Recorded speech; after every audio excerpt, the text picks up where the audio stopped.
在技术创新与战术变革交织的时代背景下，台湾海军的舰队更新计划犹如一场精心策划的高技术卡牌游戏，每一步都需要深思熟虑、精准布局。康定级承德军舰编号1208，正经历着技术革新的洗礼，力求通过升级来增强战斗力。在其甲板之下，隐藏着一项引人注目的华阳垂直发射系统。该系统能够搭载多达32枚性能卓越的自产海剑2型防空飞弹，为军舰提供了强大的空中防御能力。与此同时，台湾科技研究院的尖端成果天宫3型飞弹，又称海宫3，也在华阳垂发系统上完成了出色的作战测试。尽管这款明星产品尚未全面登上新型舰艇的舞台，但背后的原因并非技术滞后，而是海军战略的不断调整。据知情军方人士透露，正是这些战略变化导致海宫3迟迟未能大展身手。然而，海军的建造计划并非一帆风顺，在新一代飞弹巡防舰的规划中，台湾科技研究院整合的神盾系统和华阳垂直发射系统等尖端配置已准备就绪，预算也获得批准。然而，由于海军战略的不断变动，原计划被迫调整，资源转向了2艘轻型巡防舰的建造。轻型巡防舰虽然设计精巧，但要在其中安装海空3长程防空飞弹，无疑是对舰体和雷达系统的巨大挑战。在飞弹巡防舰的雷达系统规划中，海军最初倾向于被动式设计，但随后改变主意，希望采用更先进的主动式设计，这令台湾科技研究院的研发团队面临挑战。因为新研发的雷达系统因体积和重量较大而难以适配新型舰艇。随着海军内部对飞弹巡防舰设计和作战需求的重新审视，一个全新的方案即将诞生。尽管原计划中的飞弹巡防舰预算已转向轻型巡防舰，但预计在2026年10月交付的防空与反潜2艘轻型巡防舰完成后，海军将推出新一代飞弹巡防舰的建造计划。这场曲折的海军升级计划犹如一场精心策划的棋局，每一步都充满了策略与技术的较量。虽然过程中充满了挑战与变数，但正是这些挑战和变数推动了技术的不断创新与战略的不断调整。最终，那些能够灵活应对、勇于创新的海军勇士，必将在这场游戏中脱颖而出，赢得胜利。在追求海上优势的过程中，台湾海军启动了一项名为“海洋计划”的宏伟项目，旨在引进美制41克瓦查垂直发射系统。这是一个功能强大的导弹发射平台，将为台湾海军带来巨大的战略优势。与此同时，本土防卫工业也不甘示弱。台湾科技研究院投入巨资研发了自家的垂直发射系统“华阳计划”。这2项计划都旨在提升台湾海军的导弹发射能力，确保其在复杂的海战环境中能够应对各种挑战。台湾海军在推进作战系统研发与训练的同时，将海宫3和海剑2等防空导弹纳入装备计划。在此过程中，台湾科技研究院积极引进并研究美国41克瓦查发射器技术。通过技术转移，研究院不仅掌握了垂直发射系统所需的排查与消防技术，还成功重启并改进了华阳计划。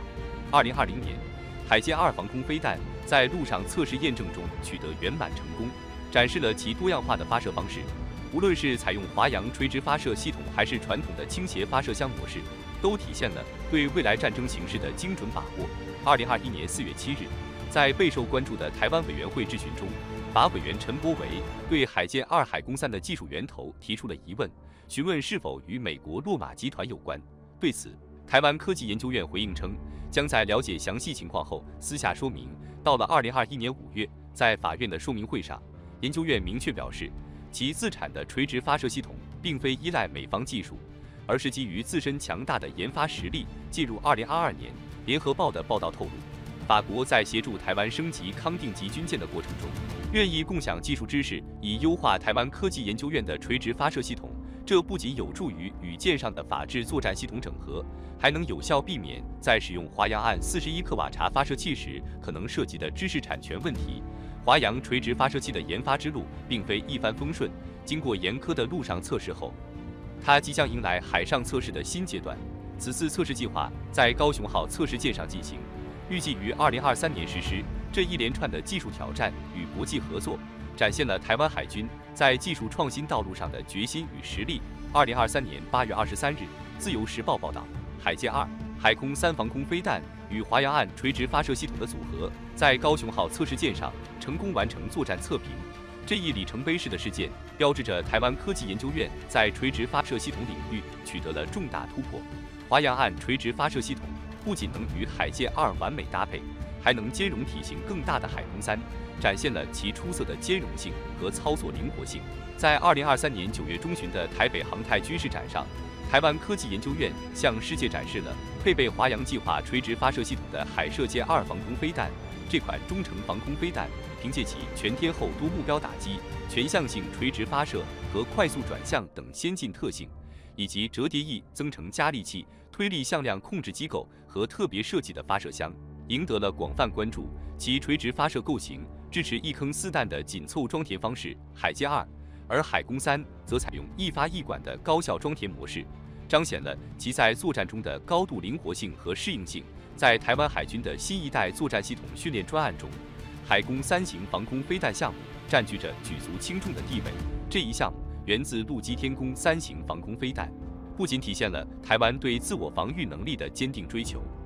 更是对台湾海防技术发展的重大贡献。自1996年台海危机后，台湾军方深刻认识到弹道飞弹威胁的严重性，于是迅速启动了天宫反飞弹系统的研发工作。台湾科技研究院承担了这一重任，以5年为限，投入39亿新台币的经费，致力于天宫防空飞弹技术的研发与反飞弹系统技术的突破。他们通过展示和确认系统关键技术，评估武器系统的可行性，成功攻克了寻标器、项链、雷达、高音等关键技术难题。在这段充满挑战与机遇的征途中，台湾科技研究院携手并进，不断突破技术瓶颈，为台湾海防技术的进步奠定了坚实基础。他们的努力不仅是对技术极限的挑战，更是对未来台湾海军强大战斗力的坚定承诺。随着华阳岸垂直发射系统的逐步完善，并逐步装备到海军舰队中，台湾海军的未来无疑将更加光明，成为守护台湾海峡安全的坚固屏障。在防卫领域，每一步的进展都离不开稳健的经费支持和不懈的研发努力。这一点在天宫反飞弹系统计划中得到了充分体现。早在1997年，台湾就为这一项目编列了10亿新台币的预算，标志着台湾自主防御能力建设新时代的开启。1999年11月，天宫计划的研发团队在记者会上向世界展示了他们的宏伟蓝图，自研一种低层反战术弹道飞弹系统，其性能可与著名的爱国者 POP3 飞弹相媲美。该系统旨在有效抵御如 M9和 M11等弹道飞弹以及巡航飞弹的攻击。在那一刻，台湾科技研究院宣布，拦截系统部分的研发已接近完成，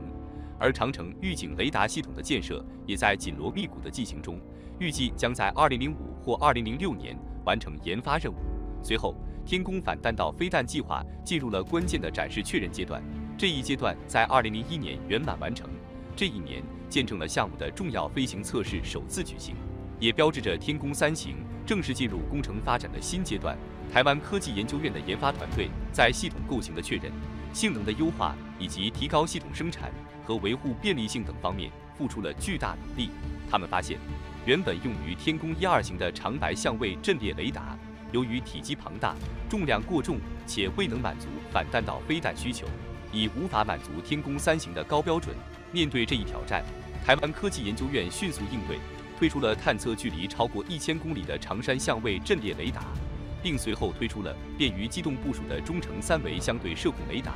为台湾海军的防御能力再添新意。这款机动型雷达虽然在发射机功率和天线阵面规模上有所缩减，导致探测距离降至400公里，搜索角度和接战目标数也相应减少，但其出色的灵活性和适应性为天宫3型的成功研发提供了强有力的支持。到了2007年，天宫3型飞弹迎来了历史性的首次拦截测试，并在同年的军事展演中首次向公众展示，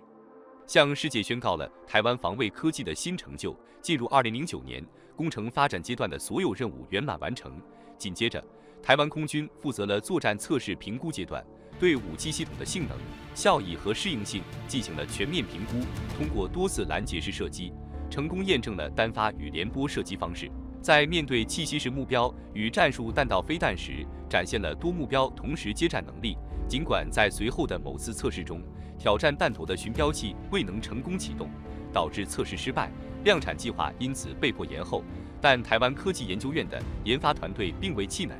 他们坚定地面对挑战，不断推动着天宫反飞弹系统向更高的目标迈进。在军事技术的赛道上，关键技术的突破往往成为研发成败的转折点。天宫3型项目中的飞弹主动雷达寻标器、高功率微波器就是这样一个关键节点。最初，台湾科技研究院幸运地从国际市场上获得了这种高科技组件的供应，但供应商在得知其用途后，立即切断了货源。面对这一困境，台湾科技研究院决定自力更生，独立进行研发。在这个过程中，王博士成为了关键人物，他几乎与实验室形影不离，除了除夕之夜，几乎未曾离开过他的工作岗位。正是凭借这种坚韧不拔的精神，王博士和他的团队成功研制出了所需的高功率微波器，为整个天宫项目的发展迈出了重要一步。根据2004年的军事报告书记载，台湾科技研究院在微波器方面取得突破的同时，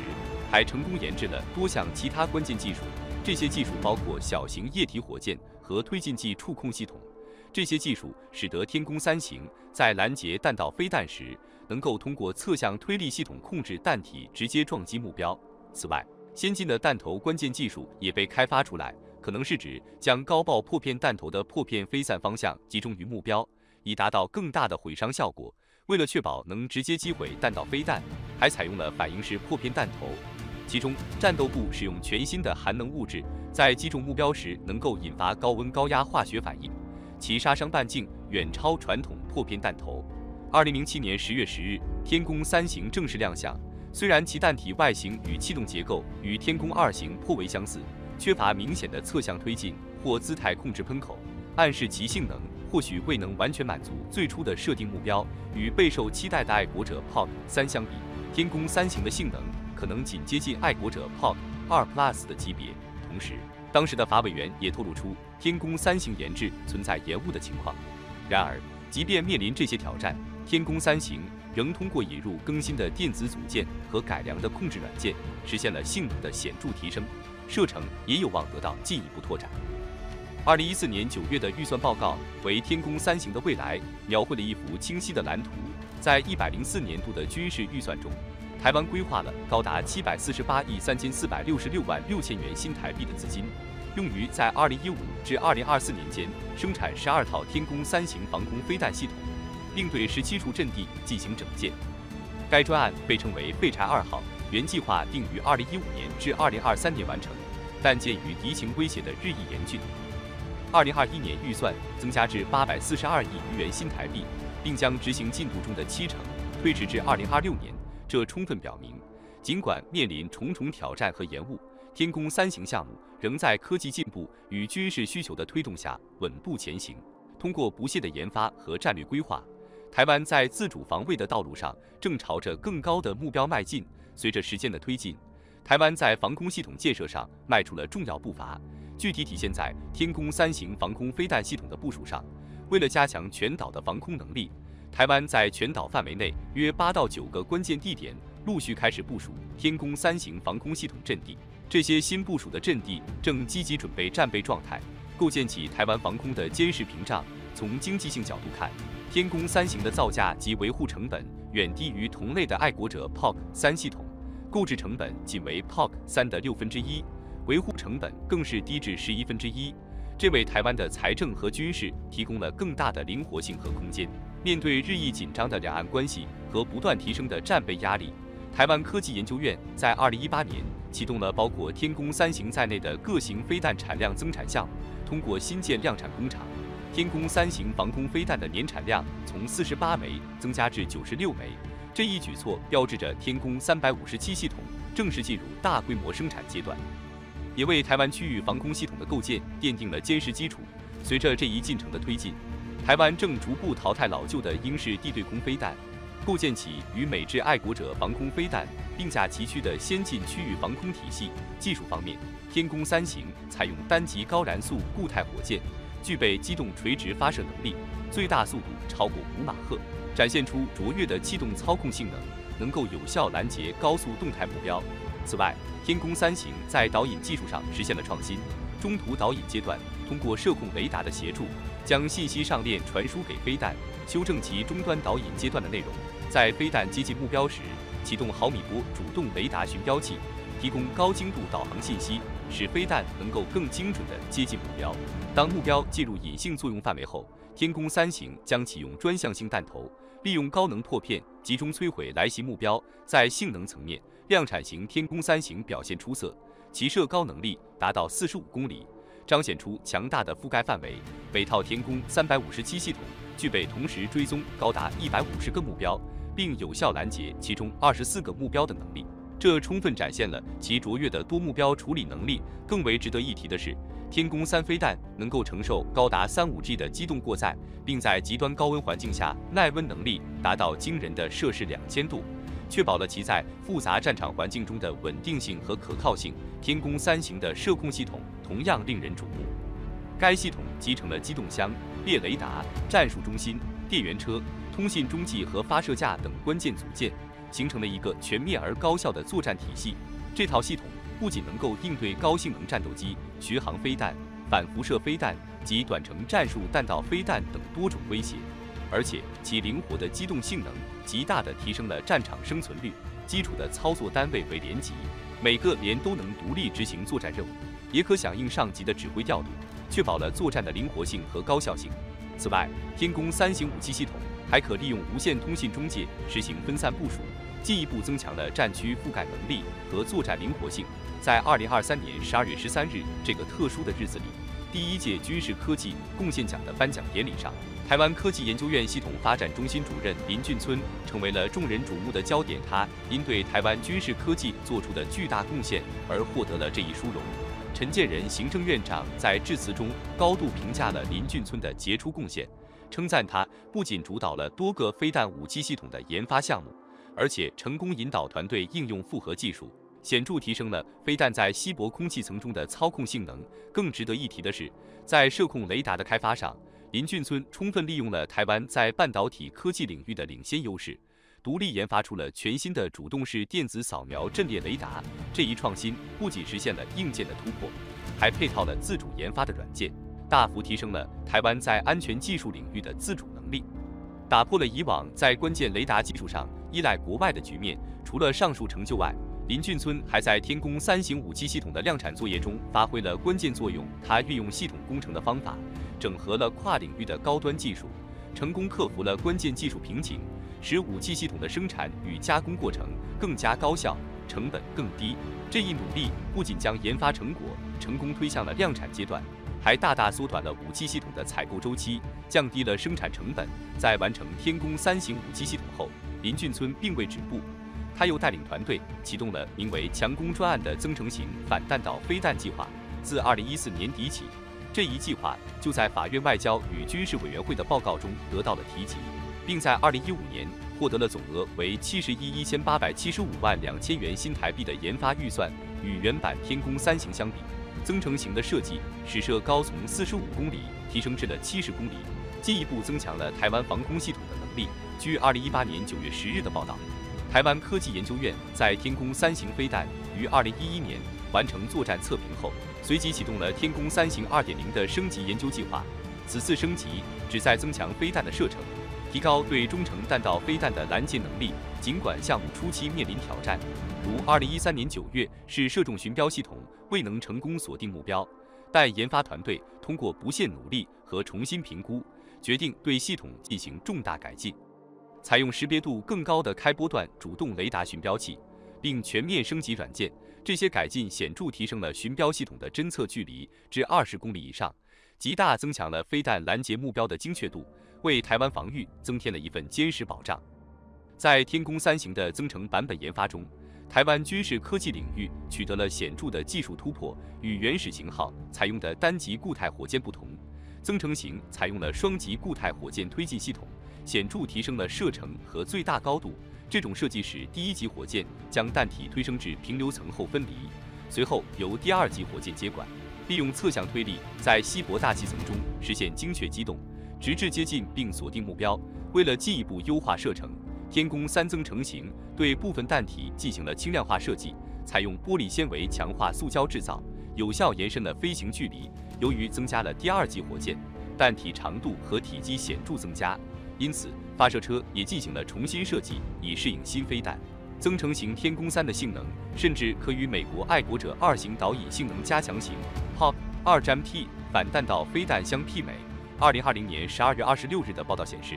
台湾科技研究院在屏东九鹏基地进行了一次无高度限制的飞弹射击验证测试，被普遍认为是强攻飞弹的试射。测试中，一枚天宫2B 靶弹从台东成功镇击辉渔港发射，模拟短程弹道飞弹。2021年4月22日的报道则指出，该院在东南部海空域进行了类似试射，先由台东成功镇发射模拟弹道飞弹的天宫2B 靶弹，再由九鹏基地发射待测飞弹进行拦截，这被认为是强攻专案的一部分。然而，直至2023年2月13日的报道，天宫3型虽被誉为具备反飞弹能力，但实际上尚未开始执行反弹道飞弹的战备任务，相关直管程序也尚未制定。只有当强攻专案中的增程型天宫3研发完成，并与台湾、东北2大飞弹预警中心成功整合后，该系统才能真正发挥所宣称的应对挑战的能力。据联合报报道，目前台湾的弹道飞弹预警系统仅能与美制爱国者防空飞弹单位实现信息整合，依赖于乐山长城预警雷达。好了，本期视频到此结束。对于这些信息，我们非常欢迎大家在评论区分享你们的看法和讨论。如果对于本视频的内容有任何补充或不尽完善之处，也请在评论区留言，以便我们进行更新和完善。我是环宇哥，咱们下期再见。